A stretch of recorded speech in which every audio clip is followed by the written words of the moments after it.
आता झोपडपट्टीची कॉमेडी वेगळी असेल, बंगल्यातली वेगळी असेल, फ्लॅटमधली वेगळी, म्हणजे प्रत्येकाच्या क्लासच्या हिशोबाने त्यांची त्यांची कॉमेडी असेल मे बी. सध्या मी रोजच शूट करते, जे मला खूप आवडतं. मी खूप वर्कोहॉलिक आहे आणि तारंबळ होतीये कॅरेक्टर्समध्ये. प्रतीक्षा, अंबिका ह्या दोघी जणी मला भयंकर त्रास देतात. खूप डिवचतात आल्यापासनं. हॅलो नमस्कार फ्रेंड्स, मी मज्जाची नीलम तुला जपणार आहे या मालिकेच्या सेटवर आत्याला भेटायला आली आहे. कशा आहात ताई? मस्त, फर्स्ट क्लास. पण पौर्णिमा ताई नेहमी काही ना काही वेगळंच घेऊन येतात, वेगवेगळ्या भूमिकेत येतात आणि सगळ्या भूमिकेचं सोनं करतात असं बोलायला काहीच हरकत नाही. काय सांगाल की ही भूमिका कॉमेडी प्लस जसं बोललात की निगेटिव्ह आहे, तर किती चॅलेंजिंग आहे आणि कशा पद्धतीने ती सगळ्यांकडनं तुम्हाला म्हणजे भरभरून प्रेम देते? मला एकतर आत्या खूप फळते आणि मला आवडतं आत्या करायला आता कॅरेक्टर. मी आत्या ह्या बेसिकली कॅरेक्टरच्या म्हणण्यापेक्षा त्या नात्याच्याच प्रेमात आहे. इथे जे कॅरेक्टर आहे त्याच्यामध्ये मी आत्या आहे, पण ती नेगेटिव्ह आहे, ती कॉमेडी आहे आणि त्याच्यातनं सुद्धा ती स्वतःचा फायदा कसा करून घ्यायचा आणि स्वतःचं सगळं स्वतःला कसं मिळवायचं. आता ही प्रॉपर्टी झाली ही प्रॉपर्टी मी आणि माझा भाऊ म्हणजे आपला मिलिंद फाटक आमच्या दोघांच्या नावावर असते आणि ऑफकोर्स वाटण्या पण तशाच झाल्या पाहिजेत आणि त्याच्या वाटण्या मग त्याच्या मुलांना, माझ्या वाटण्या माझ्या मुलांना, असं झालं पाहिजे. त्याच्यामुळे आणि माझा नवरा काहीच करत नसल्यामुळे मी ज्या प्रॉपर्टीवर माझा डोळा आहे आणि ती मी काबीज करणार आहे. सो त्याच्यासाठी मी मायाची मदत घेते, मायाला मदतीला घेते आणि मी मायाला मदत करणार आहे अथर्व तिला मिळवण्यासाठी आणि ती मला मदत करणार आहे प्रॉपर्टी मला मिळवण्यासाठी. त्यामुळे मला हे कॅरेक्टर करायला खूप मजा येते आणि अजून एका ठिकाणी मी नेगेटिव्ह करते आहे, पण त्याच्यात कसं आहे त्याच्यात क्लास नाही आहे. जसं ह्याच्यात माझा क्लास आहे, आम्ही घरंदाज आहोत, तर त्या हिशोबाने ती एक मर्यादा मी आखून ठेवलेली आहे कामात, की याच्या पलीकडे अजून वाईट कॉमेडी नाही करायचं आहे. म्हणजे त्या क्लासच्या हिशोबाने. आता झोपडपट्टीची कॉमेडी वेगळी असेल, बंगल्यातली वेगळी असेल, फ्लॅटमधली वेगळी, म्हणजे प्रत्येकाच्या क्लासच्या हिशोबाने त्यांची त्यांची कॉमेडी असेल मे बी. सो मी ते जरा मर्यादा मी आखून घेतली आहे माझ्यासाठी आणि मी प्रयत्न करते त्या मर्यादेच्या आतच राहायचा. उगाच वाहवत जायचं नाही आहे प्रत्येक गोष्टीत. पण मला हे कॅरेक्टर करायला खूप मजा येते.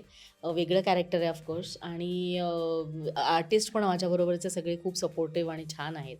सो आमचं एक वेगळं छान सुंदर कुटुंब झालं आहे इथे आणि म्हणजे शूट कधी लागतं, मी शूटला कधी येते, हे अशी एक्साइटमेंट रोज सकाळी असते.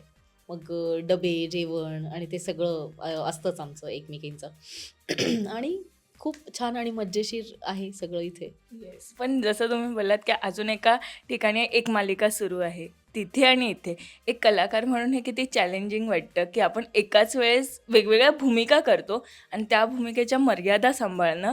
कारण की इथे तसा निगेटिव्ह शेड आलेला चालणार नाही, तिथे हा निगेटिव्ह शेड गेलेला चालणार नाही. किती चॅलेंजिंग आहे आणि किती तारांबळ सध्या सुरू आहे याची. सध्या मी रोजच शूट करते, जे मला खूप आवडतं. मी खूप वर्कोहॉलिक आहे आणि तारंबळ होतीये कॅरेक्टर्समध्ये. मला खूप प्रेशर आलं होतं की सेम कॅरेक्टर मी दोन्हीकडे प्ले करते आहे. सो म्हणून मग मी मलाच ते बंधन घालून घेतलं की नाही, आपण मर्यादा ठेवायची दोन्ही ह्याच्यात. सो आता मला ते बॅलन्स करायला जमतंय. पूर्वी मला कळायचंच नाही मी कसं करू, पण मग हळूहळू माझाच मी त्याचा अभ्यास केला आणि मला आता जमलंय दोन्हीकडे वेगळं कसं बॅलन्स करायचं ते. मायाची मदत घेऊन माया मदत करणार आहे मला. हो, प्रश्नच नाही. प्रॉपर्टीशिवाय सोनं पिवळं कसं होईल प्रॉपर्टी नाही मिळाली तर. पण मायावर विश्वास आहे, कारण मायाच आता ती स्वतः एक वेगळं जाळं तयार करते. तिची आता साखरपुडा होतो हे आम्हाला मालिकेत दिसतंय. सो विश्वास आहे की ती तुम्हाला मदत करेलच. विश्वास आहे ती मला मदत करेल. जर तिने मला मदत नाही केली तर मी तिला करणार नाही, हे तिलाही माहिती आहे. सो आम्ही दोघीही तशा अडकलेलो आहोत. सो आहे विश्वास. येस, पण आता तुम्ही जसं मगाशी म्हणालात की इकडे सेटवर आल्यावर आमचे डबे आणि ही सगळी मजा मस्ती असते. मी जेव्हा लास्ट टाईम आलेली तेव्हा शर्वरी ताई मला बोलल्या की सेटवरचं अतिउत्साही कोण आहे, तर ती पौर्णिमा आहे. सो किती उत्साह घेऊन येतात आणि किती उत्साह घेऊन जातात? माझं असंच आहे, की मी सकाळी आल्या-आल्या सगळ्यांना एक तर गुड मॉर्निंग म्हणजे बॅगा टाकते आणि पहिल्यांदा सगळ्यांच्या रूममध्ये जाऊन सगळ्यांना गुड मॉर्निंग म्हणणं हे माझं पहिलं काम आहे. म्हणजे एक सगळ्यांना भेटणं सकाळी येऊन वगैरे आणि मग नंतर आमचं मेकअप आणि सगळं हे सुरू होईपर्यंत मग आम्ही सगळ्या तयार झालो, की मग आम्ही एकत्र येतो. मग गप्पा, मग मजा अशी म्हणजे मला बेसिकली हसत खेळत राहायला खूप आवडतं. त्याच्यामुळे मी माझ्या आजूबाजूच्या लोकांना हसत खेळत ठेवते. प्रयत्न तरी करते निदान. कारण जितकं तुम्ही छान हसाल, जितकं तुम्ही मजेत राहाल, आनंदात राहाल, तितकं तुमची हेल्थ पण चांगली राहील. तुमचा दिवसही खूप चांगला राहील आणि आनंदात दिवस घालवणं नक्कीच चांगलं. हेल्दी राहाल तुम्ही नक्कीच. प्लीज आनंदात राहा. पण सेटवरील काही मुली तुम्हाला त्रास देतात ना, जशा या मुलाखती बघतायत त्या. हो, खूप. तनिष्का, आमची अनन्या आणि आमची प्रतीक्षा, अंबिका ह्या दोघी जणी मला भयंकर त्रास देतात. खूप डिवचतात आल्यापासनं. हे कर, ते कर, ते कर सारखं चाललेलं असतं त्यांचं आणि मला कामाला लावतात. आणि माझं त्यांच्यावर प्रचंड प्रेम असल्यामुळे मी ते त्यांचं काम करते. पण वेदा पण असते. लहान मुलं असलं की एक वेगळीच एनर्जी असते. सेटवर ती असताना कसं असतं एकदम वातावरण? हो, एनर्जी खूप असते, नो डाऊट. पण फार आमच्या रूममध्ये ती येत नाही. म्हणजे येत नाही इन द सेन्स तिथेच असते बाहेर शूट करत आणि ॲनाकोंडा समोर तिची मस्ती चाललेली असते आणि सीन करून मग ती तिच्या रूममध्ये वरती जाते ॲक्चुअली. जोपर्यंत ती सीनमध्ये असते तोपर्यंत आम्ही मजा करत असतो.